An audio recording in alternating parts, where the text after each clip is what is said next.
What's going on, everybody? It's Richard Koberger here, the Blue Collar Nerd. So the time has come once again. We've got some release notes to go over. This is a big one. Let's jump right into it. So first, we're just gonna kick the door right down with the biggest note on these release notes, which is appointments. Now, hopefully by now you are already pretty familiar with appointments. I made a dedicated video about them, which of course you've already seen, right? And you should have received multiple emails about them, which of course you opened and read thoroughly. Right? But seriously though, appointments is the new way to handle multi-day jobs in ServiceTitan. It's a major update. It's something a lot of people have been asking for a really long time. But if somehow this is your first time hearing about it, or if you've heard about it but you haven't really taken a deep dive, then I'm gonna need you to pump the brakes on this video, pull a K-turn, go watch this video right here. Seriously, if you haven't seen the appointments video yet and you're on a limited time budget today and it's either watch this release notes video or watch that other video on appointments, watch the other video on appointments. All right, we kicked your door down with that big note. Now that you've got your door all nice and repaired, we're gonna kick it down again with the second biggest note on these release notes, and that is the new refunds workflow. Now this is also a pretty big update, so I did make a dedicated video talking all about this new refunds workflow. You can check that out in the corner of the screen here, or of course I'll put a link in the description down below as well. But the short version is that this workflow automates a lot of the work that needs to be done in ServiceTitan when issuing a refund in order to keep your books accurate. So before, there was often a lot of manual work that needed to be done in order to keep accurate books, such as adding adjustment invoices and negative payments manually. But this new workflow automates that stuff, therefore making your financials even more reliable. Couple things to know is that this new refund workflow does require the payment collections feature gate to be enabled. And we've talked about payment collections in the past. A lot of you should already have that enabled. If you do have that enabled already, then this new refund workflow will be something that you can toggle on and set up in your settings. So this is not something that is going to change immediately. This is something that you can toggle on once you're ready. Again, got a whole separate dedicated video on that. Check that one out only after you've watched the video on appointments, which of course I don't need to tell you because you've already seen that one. Right? All right, next on these notes, we've got enhanced sales tax tracking with QuickBooks Desktop for customers in Canada. So you can now map tax zones in ServiceTitan to QuickBooks tax rates or codes to automate the sales tax tracking in QuickBooks when exporting invoices. This ensures that ServiceTitan and QuickBooks use the same tax rate to calculate sales tax. Yes, and setting this up is very similar to the way it's set up for US customers with a couple small caveats. If you are a Canadian customer and would like to set this up, check out the link that's linked in the actual release notes document and that should walk you through it. All right, that's all the brand new features for this release. Let's move on to the improvement section. So first, under dispatch, you can now optimize routes that include multi-technician jobs. So from the dispatch board, if you have a bunch of jobs assigned to a certain technician, from the right-click menu, you can choose optimize route, and then that will rearrange the jobs in the most optimal order possible for drive time. And that feature itself is not new. We've had that for a while. But a caveat with that was that it couldn't rearrange jobs that had another technician assigned to it. But now that limitation has been removed. So from the dispatch board, if you click that little settings cog in the upper right, that will take you into the dispatch configuration settings, and at the bottom of the list, you will see a menu item called Optimize Technician Route. And from there, you can choose a setting to let the system know how you'd like to handle optimizing a route for multi-technician jobs. You can have it ask you every time it runs into a multi-technician job. You can have it optimize only single tech jobs the way it used to work. Or you can have it optimize all jobs when you choose to optimize routes, whether they're multi-technician or not. Next, we now have the ability to mass reschedule confirmed jobs. So again, this is just removing a limitation from a feature that already existed. But to refresh your memory in case you missed it, we do have the ability in ServiceTitan to reschedule jobs in mass. This is a gated feature, so if that's something you need and don't have on already, talk to your CSM. This is really useful for certain trades where just entire days of work can get like rained out. Jobs that require digging, landscaping, pest control in certain like windy conditions you can't spray outside. And before using this feature, you could only mass reschedule jobs that had not already been confirmed. But now with this update, you can reschedule them in mass even if they're already in the confirmed state. All right, next, under estimates. Sold by credit is assigned when changing the perform work status. So somewhat recently, we got the ability for technicians in the mobile side to basically correct their own mistake if they chose to perform work now when they meant perform work later, or vice versa. But there was one little snag, one little gotcha with that one, which was that if the technician chose to perform work later and then went back and changed it to perform work now, they didn't end up getting the sold by credit on that invoice. But with this update, that is now no longer the case. They will get sold by credit in that situation. All right, next under forms, we can now hide prices on PDF mobile forms. So under business unit settings now, there will be this new checkbox that says don't show technician item prices. And with that checked off, any jobs assigned to that business unit will not show any prices on price-related smart fields on PDF forms. So fields like invoice total, subtotal, those will not show to the technician. Technicians will also not be able to email the form to the customer with that enabled. So this is really intended for workflows where all of that is handled from the office. Next for forms, the finish trigger has changed to the complete the job trigger. So forms triggered when a technician taps the finish button are now triggered by the complete the job button. Because now with appointments there isn't a finish button, but there is a complete the job button, which of course you already knew. Right? Next we have form-based tags added only when form is completed. Yeah, so before, if you had any forms that were set to automatically apply a tag when they were filled out, that tag would get applied as soon as the form was started. But just because a form was started doesn't necessarily mean it was completed, and so now that tag only gets applied once the form is completed. Next, under invoicing, we have the ability to bulk charge statement balances. So in AR management, you can now bulk charge statement balance for customers who have a payment method on file. Use the Payment on File filter to bulk select and charge customers. Bulk charging helps you collect payments on your schedule without waiting for your customers to remember to make a payment. Yeah, so this feature actually lets you collect statement balances up to a certain date. So when you charge the balance, you can choose to collect the entire outstanding balance or only the statement balance up to whatever date you set in your date range. All right, next under jobs, the Cancel Job button has been renamed. When you click a job through the Job Actions menu on the job record, the final button you click to confirm the cancellation now reads Apply. Okay, next under marketing, we have some new audience building filters. So you can now filter for opened previous emails, so you can target a set of engaged customers who has a history of opening emails. And you can filter for have received emails, and that's useful for retargeting customers that were maybe part of a previous campaign. Next is easier campaign editing. When making last-minute edits to a scheduled campaign, you will no longer have to click through the entire campaign building experience to make a simple change. When making edits to a draft campaign, you will now be taken to the first incomplete step. Yeah, so basically before, if you were building out a campaign and then stopped midway through, when you wanted to go in and finish setting that up, you would start from page 1 and you'd have to manually click through to get to the part where you left off. But now with this update, in that same situation, you will now be taken to the page where you left off. Next, we have a campaign confirmation pop-up. You can now see a confirmation pop-up with more thorough messaging when launching a campaign.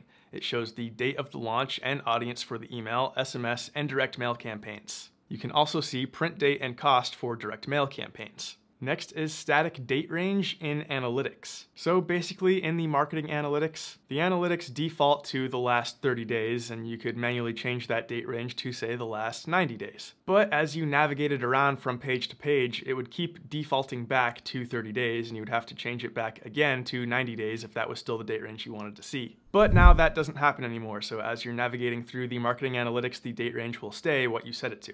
Next, you can now have up to 12 email templates in a single campaign. So before, if you had an email drip campaign, the limit was 4 emails within that campaign. But now that limit has been tripled up to 12. So sometimes it takes more than 4 touch bases to get a customer to actually take action, and now you have the ability to create a campaign with up to 12. Plus, if you want to have a campaign that's like a monthly newsletter for the entire year, now you can do that. Okay, now these next 5 notes are still under marketing, but they are specific to reputation management. So if you're not using reputation management and you're not interested in hearing what's new with it, you can go ahead and skip to the next section. As always, timestamps are in the description down below. So we have multiple technician matches display for reviews. When matching a technician for a customer review, you can now see multiple technicians that can be a match. This helps you identify the correct technician who this review is for.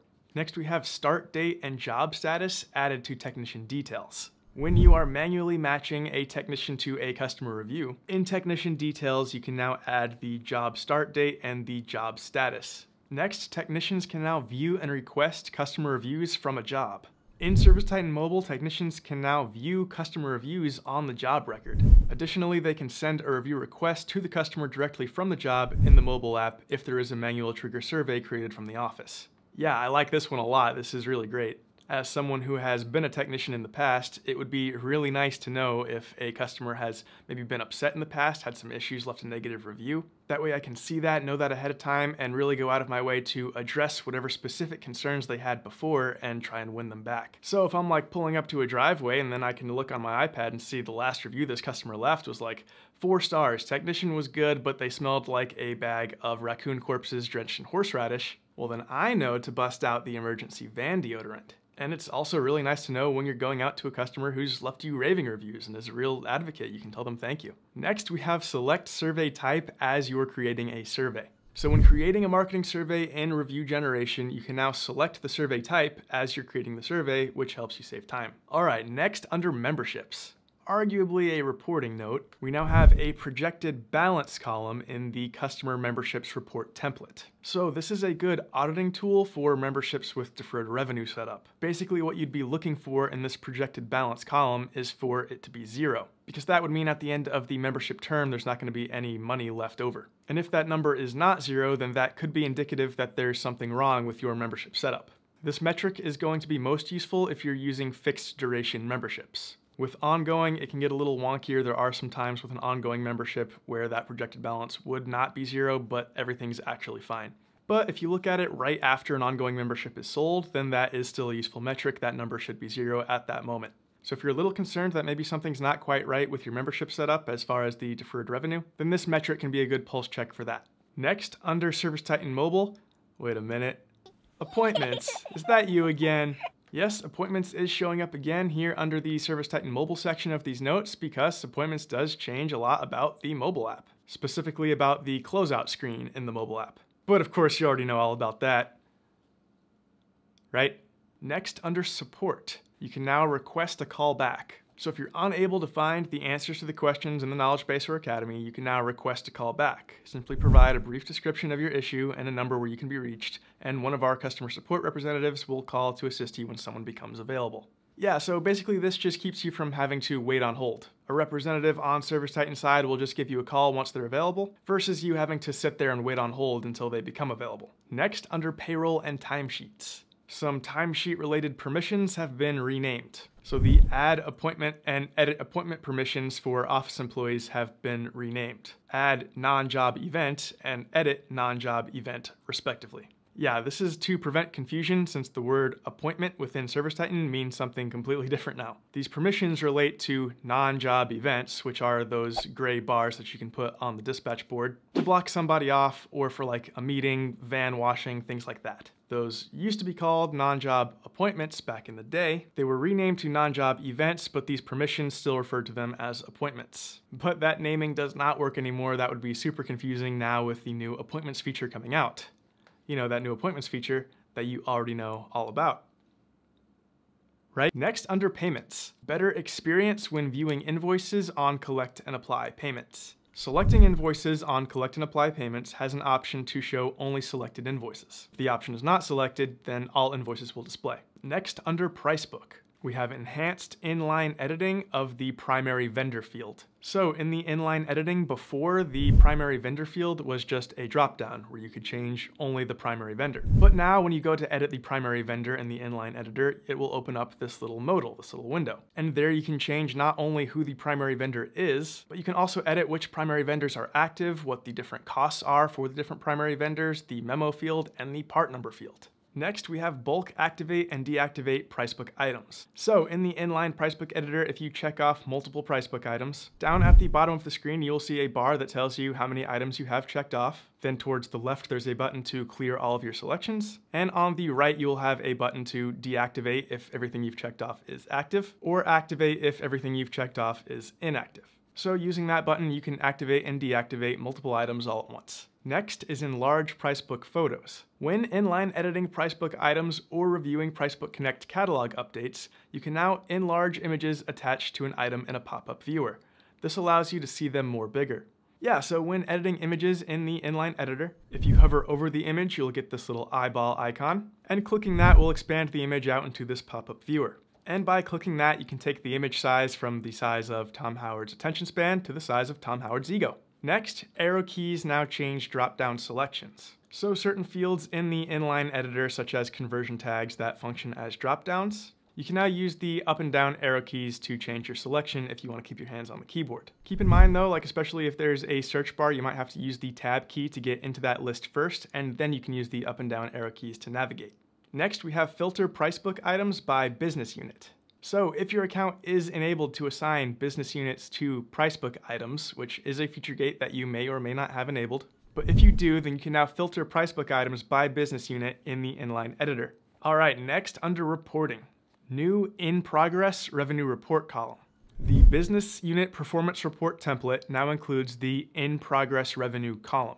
This is the sum of invoice item prices on an in progress job where at least one appointment is not yet complete. This allows you to estimate projected revenue from multiple day jobs that are not yet complete. Yeah, so since we have true multi-day jobs now, this dataset lets you see the projected revenue for jobs that are in progress but not yet complete. Next, report on business unit lead generation. The estimate report template now includes a new column option, lead generated from business unit. This column lists the business unit of the job that generated the lead that an estimate was sold on. And this helps you measure how well specific business units are generating leads. Next, we have the new reporting filter date picker. A new, more intuitive date picker is available when setting report filters. The date picker includes shortcuts for common date ranges and a calendar interface that's easier to navigate. This one doesn't really sound like a big deal, but this one makes me very happy. That old date picker used to drive me crazy. It never did what I wanted it to do. This new one is a lot easier to use in my opinion. And finally, under reports, we have filter for fractional amounts in reports. You can now apply fractional filters to columns with numerical values in reports. This lets you search for or filter out whole numbers. This can be useful for filtering for inventory items with partial amounts. And finally, under fixes, we have a fix related to invoicing. Updates made in the office to an invoice after signatures are collected does not change the authorized invoice amount that appears next to the signature. So that is basically closing a loophole that existed before. Like if a technician was working on a job and then collected a signature for an invoice for a certain amount, and then somebody back in the office edited that invoice, back on the technician side, it would appear as though the customer signed off on that new amount and not the original amount that they actually signed off on. Pretty rare situation, but that loophole did exist and it has now been closed. Anyways, that's all I got for today. Be sure to hit like if you liked the video and found it valuable. Be sure to subscribe to ServiceTitan's YouTube channel if you've not done that already. Hit that bell icon so that YouTube notifies you anytime we upload a new video, and leave me a comment down below. What do you guys think? Your engagement with these videos in terms of likes, comments, and subscriber numbers are the ways in which my success is measured. So help me out and hit that like button. It's easy and it's for free. Appreciate it. Peace.